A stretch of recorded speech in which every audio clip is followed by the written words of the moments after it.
Human trafficking unit Nashik माननीय SP office येथील यांना मिळालेल्या गुप्त बातमीवरून ते काल दिंडोरी पोलीस स्टेशन येथे त्यांनी सदर माहिती स्थानिक पोलिसांना सांगून आम्ही दोघांनी मिळून दिंडोरी शहरातील चांभारनगर येथे संयुक्त कारवाई केली।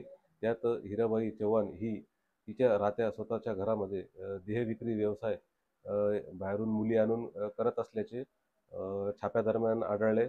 छाप्यादरम्यान महत्त्वाच्या वस्तू आपण तिथून जप्त केलेल्या आहे आणि जी पीडित आहे तिला सध्या नाशिक येथे पाठवण्यात आलेलं असून आरोपी हिच्यावर पुढील कारवाई करीत आहोत।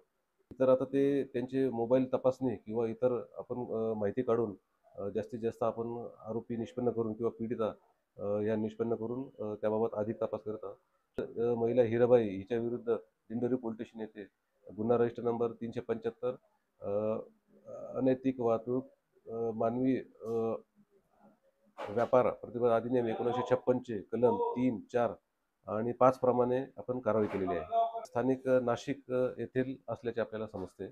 अधिक त्याच्यात आत्ताच सांगणे उचित होणार नाही, परंतु स्थानिकच महिला सदर महिलेकडे येत होते।